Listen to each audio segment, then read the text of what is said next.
매년 10월 31일 되면 할로윈 데이라고 해가지고 난리법석입니다. 북유럽 신화에서 왔죠. 북유럽에서 왔는데 그쪽의 세계관에 의하면 11월 1일이 새해랍니다. 11월 1일이 새해면은 10월 31일은 마지막 날이네요. 그렇죠? 그러니까 그 마지막 날에 귀신들이 나온대요. 귀신들이 인간 세상으로 나온답니다. 그쪽 사람들이 그렇게 생각한다는 거죠. 그러면 귀신들이 이렇게 나오기 때문에 자칫 잘못하면 귀신들한테 해코지를 당할 수 있으니 우리도 귀신 무리에 동화되기 위해서 이상한 옷을 입고 그렇게 지내자라는 괴이한 풍습이 생긴 거죠. 그러니까 귀신과 동화되자, 이게 본질입니다. 서양인들은 그래가지고 여름 지나고 이제 9월쯤 되면 온 집을 이제 꾸미잖아요. 온 집을 미리 꾸며놓는데 할로윈 장식을 다 해놓습니다. 문 앞에 이제 호박, 뭔지 아시죠? 그 호박에 이렇게 파가지고 이렇게 막 눈 그려놓고 입 그려놓고 그 귀신 모양 있지 않습니까? 호박 귀신 앞에다가 문 앞에다 놔두고 집 마당에 뭐 해골 이렇게 놔두고요. 제가 보니까 이제 커다란 이게 거미 있죠. 거미줄, 인공 거미 이만합니다. 거미가 이만해요. 이만한 인공 거미를 마당에다 막 이렇게 설치해 놓고 그러더라고요. 여기는 귀신 사는 집이다. 그러니까 귀신들아, 여기는 너희들하고 동료니까 우리 집에 오지 마. 우리 집 건드리지 마. 이런 거죠. 참으로 어처구니가 없는 그런 문화가 아닐 수가 없는데요. 어린이들이 또 귀신 옷 입고요. 막 드라큘라 옷, 뭐라고 합니까? 그 서양 귀신들 많잖아요. 그런 옷을 입고 막 이웃집을 찾아다니면서 내놓으라는 거예요. 사탕 내놓으라는 거예요. 안 내놓으면 막 집에 낙서해놓고 그런 막 문화도 있습니다.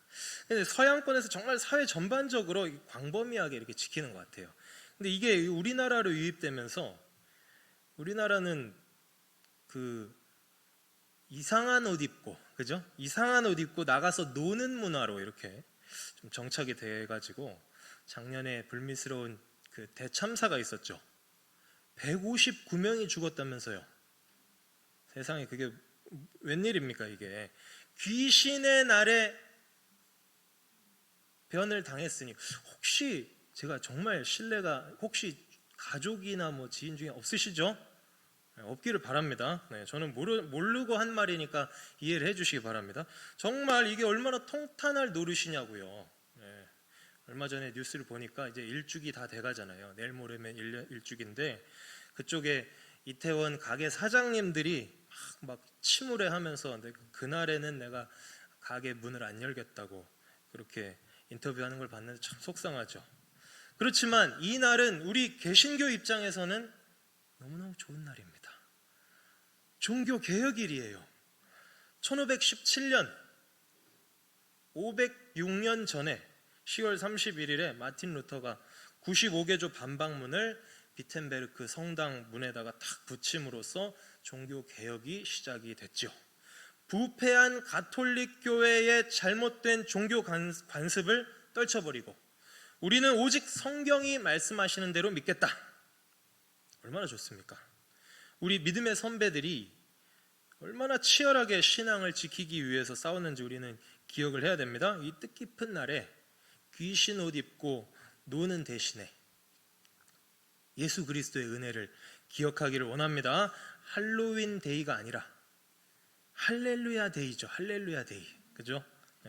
문화를 이렇게 개혁해 나가는 우리 신성교회가 되었으면 좋겠습니다. 어떻게 개혁합니까? 하나님 말씀을 봐야죠. 하나님 말씀을 묵상해 봅시다. 우리가 즐겨 부르는 복음성가 중에 야곱의 축복이라고 있습니다. 너는 담장 너머로 뻗은 나무, 이런 노래가 있는데요. 이게 창세기 49장에 그 내용이 나오거든요. 야곱이 자기 아들들 축복하는 그 장인데 이게 단순히 그냥 아들아 잘 살아라 하고 축복하는 게 아니고요. 예언입니다. 예언. 자기가 죽으면서 유언을 남기면서 예언을 한 거예요. 죽기 직전에 12 아들들에 관해서 예언을 하는데 아까 그 노래는 22절에 나옵니다. 22절에 보면 그 요셉이라는 아들이 있거든요. 요셉한테 불러주는 그 예언입니다. 요셉은 무성한 가지, 곧 샘 곁에 무성한 가지라. 담장 너머로 뻗은 나무 가지의 열매처럼, 그 노래 가사가 그렇게 되잖아요. 그러니까 22절 가지고 만든 노래고요. 오늘 우리가 읽은 본문은 다른 아들이죠. 유다라는 아들에 관한 예언입니다.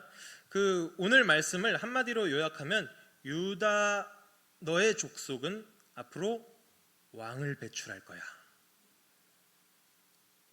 그리고 복 받으면서 잘 나갈 거야. 이런 축복입니다. 굉장히 좋죠. 오늘 10절 말씀 같이 읽어보겠습니다. 10절 말씀입니다. 시작. 홀이 유다를 떠나지 아니하며 치리자의 지팡이가 그 발 사이에서 떠나지 아니하시기를 실로가 오시기까지 미치리니 그에게 모든 백성이 복종하리로다. 아멘. 홀은 뭡니까? 홀. 그 왕들이 이렇게 이제 하는 그 규라고도 하죠. 왕이 이렇게 왕의 지휘봉이라고 생각하시면 됩니다. 치리자의 지팡이, 이것도 마찬가지죠. 그러니까 왕을 상징하는 그런 물건들이고요.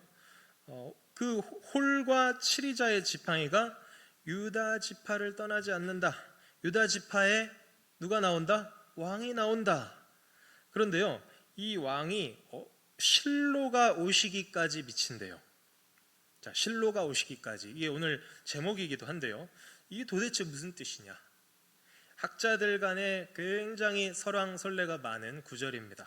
굉장히 난해한 표현인데요, 한글 성경은 실로라고 그대로, 히브리어 단어도 실로거든요. 실로를 그대로 음차를 해놨죠.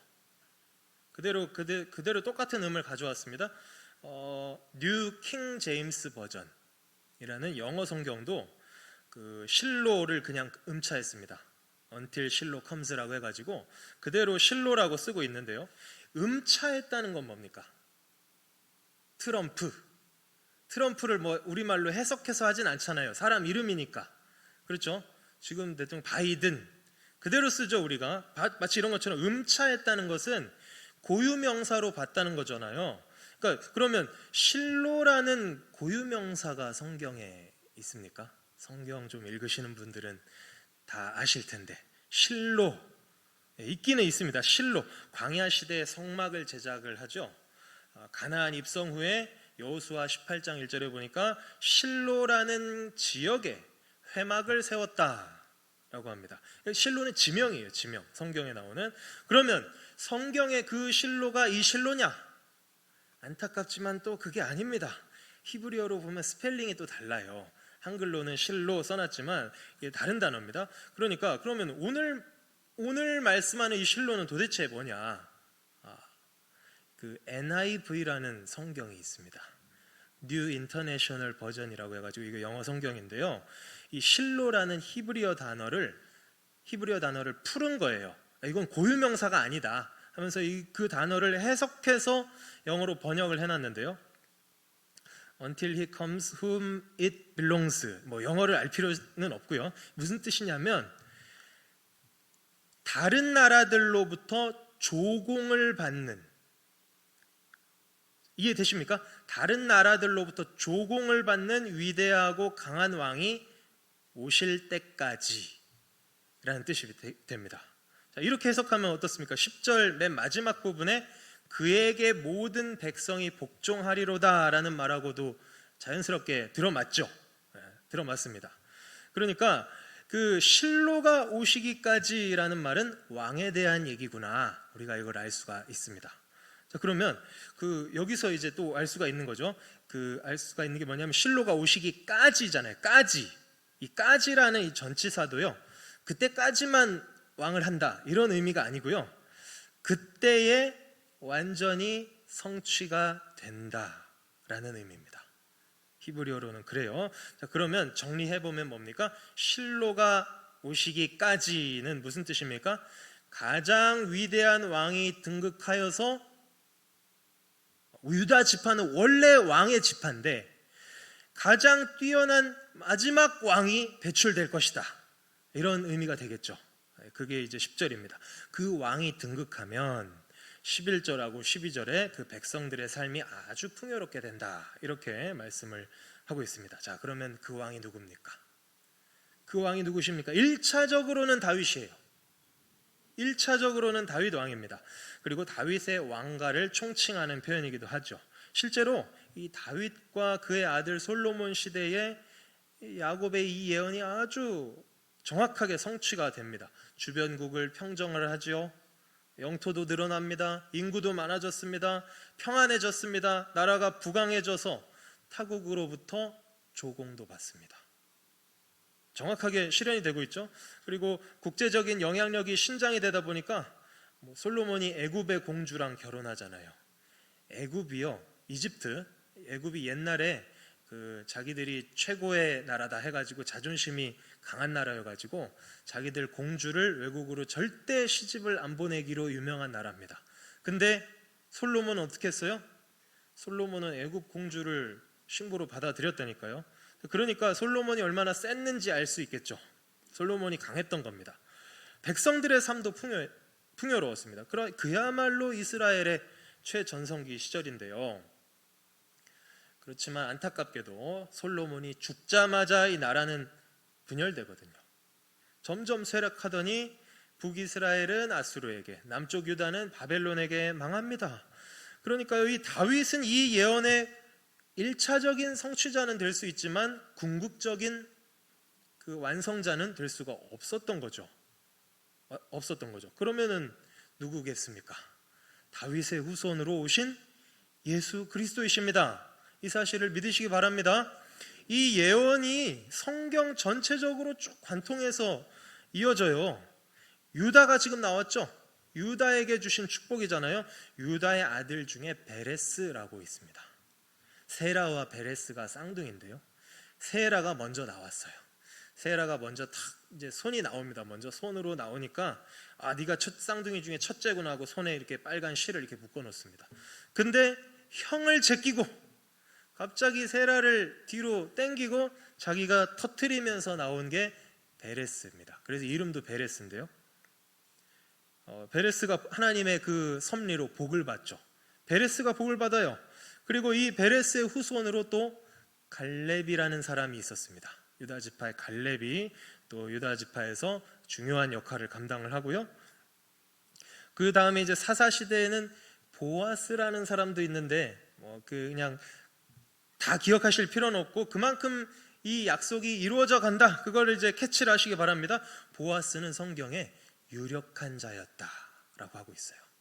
그러니까 명성도 높고 돈도 많고 마치 왕 같은 이 보아스라는 사람이 룻이라는 이방 여자를 긍휼히 여겨서 하나님의 뜻을 성취해 나가는 이야기가 룻기입니다. 여기서도 유다 지파가 나오고 있고요. 그 보아스와 룻이 그 결혼을 해가지고 낳은 오벳이 다윗의 선조가 됩니다. 오벳의 후손으로 이제 다윗이 태어나죠. 다윗 왕의 인생이야말로 매 순간이 하나님의 역사였고요. 또 다윗의 왕가를 이렇게 하나님이 돌보신 것도 있고요. 바벨론 포로로 잡혀갑니다. 나라는 망해서 잡혀갔지만 포로에서 돌아온 후에 다윗의 후손 스룹바벨이 유다 지역을 다스리는 총독이 되어서 그 지역을 다스립니다. 그러니까 왕가는 끝났지만 유다 지파가 다스린다라는 것은 계속 이어지고 있죠. 그러니까 이 하나님께서 얼마나 신경을 써서 하나님께서 얼마나 정확하게 이 예언을 이루어 가시는지 우리가 기억을 해야 되는 것입니다. 그리고 놀랍게도 이 예언의 약속을 따라서 예수님이 오시죠. 하나님이 그렇게 역사하시는 줄로 믿습니다. 하나님은 약속하신 것을 끝까지 지키시는 분입니다. 우리는 그 신실하심을 믿는 겁니다. 하나님은 미쁘시다 그러잖아요. 미쁘시다 아시죠? 믿을만하다라는 뜻이잖아요. 하나님은 정말 신실하시고 우리가 믿을만한 분이십니다. 이 사실을 믿어야 돼요. 하나님의 신실하심을 믿으시기 바랍니다. 마태복음 1장, 누가복음 3장에 보면 족보가 나오는데요. 이게 예수님 족보입니다. 예수님 족보를 보면 정말로 유다 지파에서 오셨고요. 다윗의 후손으로 오셨어요. 그러니까 족보로도 정확하게 이 예언이 검증이 되는 거죠. 예수님이 태어나신 장소도 볼까요? 다윗의 고향인 베들레헴에서 태어나십니다. 원래 예수님의 그 육신의 부모들은요, 나사렛이라는 촌동네에 살았어요. 원래 같았으면 나사렛에서 출생을 하셨어야 정상인데, 그때 마침 로마 황제가 호정령을 내려가지고 다 본적지로 돌아가라. 그래서 이 사람들이, 나사렛에서 살던 사람들이 잠깐 베들레헴 가 있는 그 타이밍에 출산을 한 거 아닙니까? 이것도 다 예언의 성취입니다. 예수님은 유다 지파의 다윗의 후손으로 오신 진짜 위대한 왕인 줄로 믿습니다. 히브리서 7장 14절에서는 이렇게 그래서 말씀을 하고 있어요. 우리 주께서는 유다로부터 나신 것이 분명하도다. 확실하죠? 확실하죠? 하나님의 약속이 성취되고 있는 게 확실하죠? 이와 같이 야곱은 자기 아들을 축복하면서 이렇게 얘기를 했지만요, 이거는 자기도 모르게 하나님을 대신해서 누구를 예언한 겁니까? 예수님을 예언한 거죠. 유다를 축복한 게 아니라 예수 그리스도를 예언한 것입니다. 그러면 예수님보다 한 1800년 전 사람이거든요. 1800년 전 사람인 야곱이 예수님을 예언했다는 사실을 통해서 우리가 무엇을 알 수가 있습니까? 하나님은 그냥 다윗의 후손 정도가 아니라 이스라엘이라는 나라가 형성되기도 전에, 훨씬 전에, 아직 야곱이라는 한 가족 단위에 불과할 때부터 이미 모든 것을 다 계획하셨다는 거죠. 다 계획하셨습니다. 베드로전서 1장 20절, 그는 창세 전부터 미리 알리신 바 된 자나 이 말세에 너희를 위하여 나타내신 바 되었으니. 예수 그리스도는 하나님께서 창세 전부터 미리 계획하신 분이십니다. 하나님의 가장 원대하고 핵심적인 계획이 바로 예수님이었던 거죠. 성취가 됐습니다. 예수님 오셨잖아요. 그러면 예수님이 오셨는데 그분이 왕으로서 무슨 일을 감당하셨습니까? 오늘 9절 말씀 한번 읽어볼까요? 9절 말씀, 9절 읽겠습니다. 시작. 유다는 사자 새끼로다. 내 아들아, 너는 움킨 것을 찢고 올라갔도다. 그의 엎드리고 웅크림이 숫사자 같고 암사자 같으니 누가 그를 범할 수 있으랴. 사자는 백수의 왕입니다. 왕의 이미지죠. 그러니까 유다가 사자처럼 강할 것이다 라는 이 예언도요, 예수님을 가리키고 있습니다. 요한계시록 5장 5절에 보니까 장로 중 한 사람이 내게 말하되 울지 말라. 유대 지파의 사자 다윗의 뿌리가 이겼으니 그 두루마리와 그 7인을 떼시리라 하더라. 뭐라고 하고 있습니까? 유대 지파의 사자 다윗의 뿌리가 이겼대요. 예수님 얘기하는 거죠. 사자이신 예수님이 움킨 것을 찢고 올라가셨습니다. 아멘이 안 나오네요. 사자이신 예수님이 움킨 것을 찢고 올라가셨습니다. 예수 그리스도는 십자가에서 죄와 사망의 권세를 움키고 찢어버리셨습니다. 이기셨습니다. 그 후에 올라가셨죠. 부활 승천하셨죠. 영광을 얻으셨습니다. 이 사실을 믿고 예수 그리스도를 왕으로 영접하는 자마다 죄 사함을 받고 그의 나라로 들어가는 것입니다.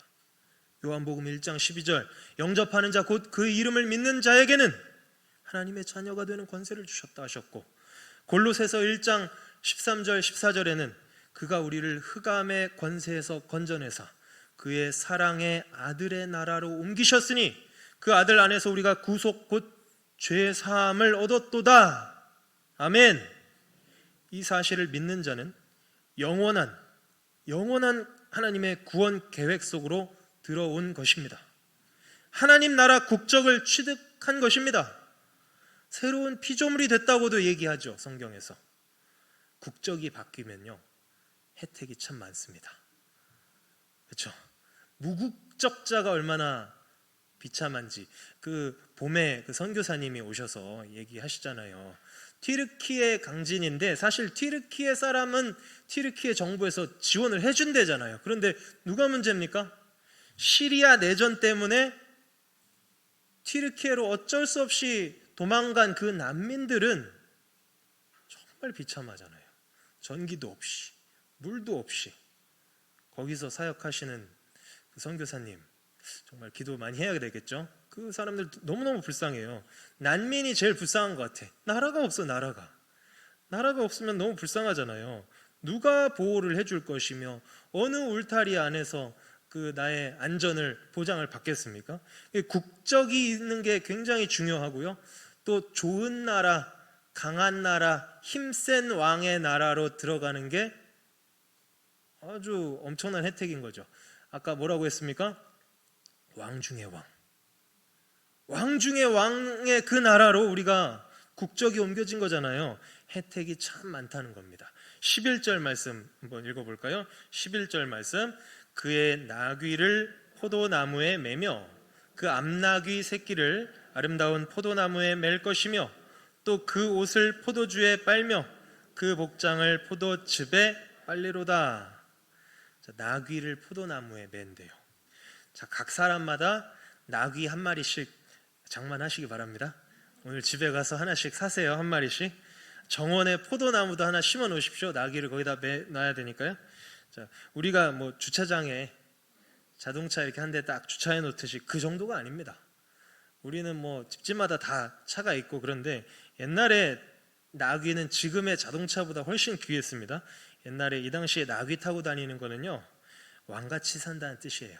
사사기에 보면 어떤 사사의 그 아들들이 다 나귀를 탔다, 이런 얘기가 나오거든요. 기드온 아들들이 그랬는데 그 왕처럼 살았다는 거예요, 기드온 아들들이.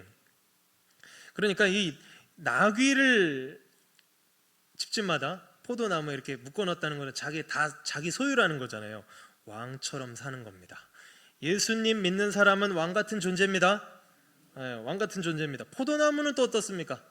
포도나무가 있어야 거기다 묶어놓죠. 포도나무가 있다는 뜻이잖아요. 포도나무는 기쁨의 상징입니다. 생각해 보세요. 거기가 얼마나 척박한 지역입니까? 비가 안 내려요. 비가 안 내리니까 이슬에 의지해서 농사를 짓죠. 물이 굉장히 부족한데, 굉장히 그 갈증이, 항상 갈증이 이렇게 있는 그 나라 사람들인데, 그 가나안 땅에 포도가 수확하는 철은 가장 기쁜 절기입니다. 즙이 풍부하잖아요. 포도는 즙이 풍부하기 때문에 그거를 이렇게 밟아가지고 다 짜면 포도주가 물 대신에 마시는 거죠. 우리 물 대신에. 그러니까 포도나무가 있다는 것도 엄청난 기쁨을 상징하는 겁니다.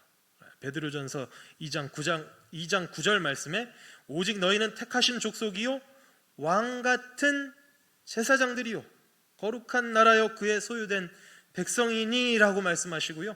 계시록 20장 6절에도 그들이 하나님과 그리스도의 제사장이 되어 1000년 동안 그리스도와 더불어 왕 노릇하리라 말씀하고 있습니다. 만왕의 왕이신 예수님 믿으면 그 나라의 국민이 되어서 우리도 왕처럼 살고 기뻐하는 자들이 되는 것입니다. 또 있어요. 또 복이 또 있는데 12절도 읽어보실까요? 그 눈은 포도주로 인하여 붉겠고 그 이는 우유로 인하여 희리로다. 그 옛날에 그 농담으로 그 좋은 아파트, 비싼 아파트는 수도꼭지 틀면 콜라가 나온대, 뭐 이런 말 이렇게 농담으로 하고 그랬잖아요.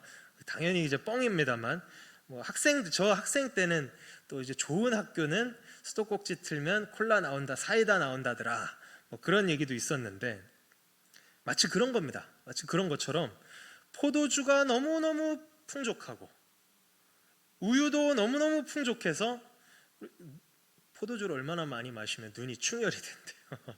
여기 보세요. 눈이 붉어진대잖아요. 그리고 우유를 얼마나 마시면은 이가 희어진대지 않습니까? 네. 근데 이제 우리 과학적으로 따지지 맙시다. 과학적으로 우유가 맨날 이렇게 있으면 그래서 거기 과학적으로 보면 이제 치과 의사들은 이제 기겁을 하겠죠. 양치를 해야지 우유를 그렇게 마시면 어떡하냐 이렇게 하겠죠. 그런 뜻이 아니고 그만큼 풍족하다는 그 비유죠. 포도주와 우유가 풍족하다.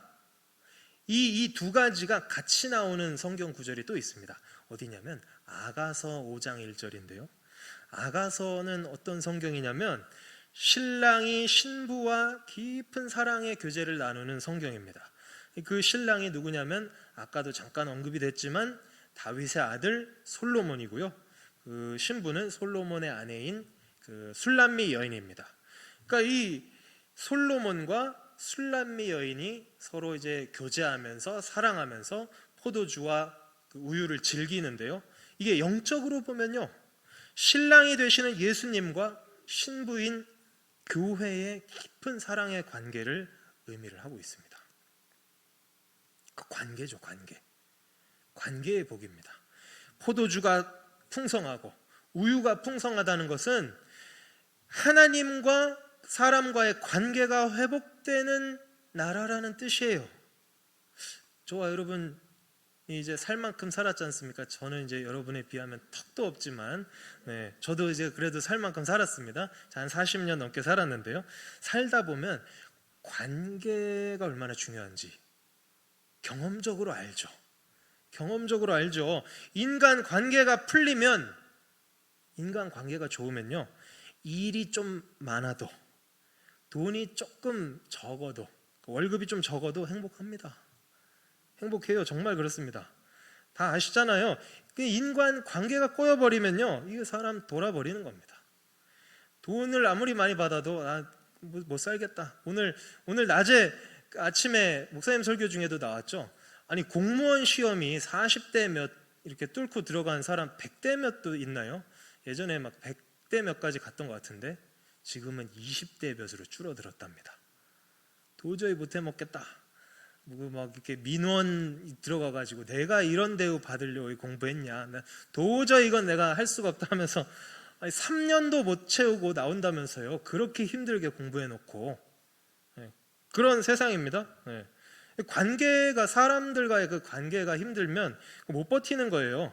그러면 하물며 사람과의 관계도 이렇게 힘든 사람을 미치게 만드는데 하나님과의 관계는 어떨까요? 우리 이거 진지하게 생각해 봐야 됩니다. 정말입니다. 하나님과의 관계가 깨지는 건 이거는 내가 퇴사하고 말지 더러워서 이 정도가 아니라니까. 이거는 죽음이에요. 이거는 심판입니다. 영원한 지옥에 떨어지는 것을 의미합니다. 모든 인간은 이게 깨진 상태로 출생합니다. 창세기 3장에 아담이 불순종한 이래로 아담의 핏줄인 모든 인간들은 다 깨진 채로 태어나요. 하나님과의 관계가 깨져 있습니다. 죽는다니까요. 영원한 지옥에 떨어질 수밖에 없는 존재라니까요. 예수 그리스도는 이 깨어진 관계를 회복시키는 왕이십니다. 에베소서 2장 16절 또 십자가로 이 둘을 한 몸으로 하나님과 화목하게 하려 하심이라. 원수된 것을 십자가로 소멸하시고. 예수님을 믿고요, 예수님께서 십자가 위에서 사탄의 권세를 아까 뭐라고 했어요? 사자처럼 움키고 찢어버렸다. 사탄의 권세를 다 예수님이 없애버렸다라는 것을, 이 사실을 믿으면 하나님과의 관계가 회복되는 것입니다. 게다가 요한일서 2장 2절에 저는 우리 죄를 위한 화목 제물이니 우리만 위할 뿐 아니요 온 세상의 죄를 위하심이라. 하나님과의 관계 회복의 길은 누구에게나 열려 있습니다. 온 세상 죄를 위하여 화목하게 하는 그 제물로 예수님이 죽으셨습니다. 이 얼마나 놀라운 역설인가요? 그래서 예수님을 사자와 어린 양이라고 하죠. 사자처럼 강하신 분이 어린 양처럼 약하게 죽으셨어요. 기독교는 참 역설의 그 종교인 것 같습니다. 역설이 얼마나 많은지. 죽어야 산대요. 낮아져야 높아진대요. 사자가 어린 양처럼 죽습니다. 이게 기독교의 본질입니다. 자, 이런 위대한 왕이신 예수님 앞에서 우리의 반응은 어때야 되겠습니까? 8절 마지막으로 읽어보겠습니다. 8절. 유다야 너는 내 형제의 찬송이 될지라. 내 손이 내 원수의 목을 잡을 것이요 내 아비의 아들들이 내 앞에 절하리로다. 아멘. 유다가 찬송을 받는 데잖아요. 유다야 지파의 강한 왕으로 오신 예수님이 찬송받기 합당하신 분인 줄로 믿습니다. 이 놀라운 은혜를 받은 자는요, 당연히 찬송하면서 사는 거죠. 예배하면서 사는 거죠. 찬송이 입에 가득한 인생, 예배를 너무너무 좋아하는 인생, 그게 복된 인생입니다. 이사야 43장 21절, 외우기도 편하죠. 4321. 네, 그렇죠. 이사야 43장 21절, 이 백성은 내가 나를 위하여 지었나니 나를 찬송하게 하려 함이니라. 찬송하는 인생들이 다 되시기를 주님의 이름으로 축원드리겠습니다. 기도하겠습니다. 아버지 하나님, 우리가 예수 그리스도의 그 예언에 대해서 살펴보았습니다. 예수님이 얼마나 위대한 왕이신지, 또 그 강하신 분이 우리를 사랑하셔서 그렇게 약한 모습으로 어린 양으로 돌아가셨는지, 또 우리는 마땅히 어떻게 살아야 할 것인지, 예배의 삶을 어떻게 살아야 할 것인지 묵상하여 보았습니다. 이 종교 개혁의 기간에 남들처럼 귀신 행세를 하는 것이 아니라 오직 우리의 왕이신 예수님만 붙들고 묵상하는 시간이 될 수 있도록 인도하여 주옵소서. 예수님의 이름으로 기도하옵나이다. 아멘.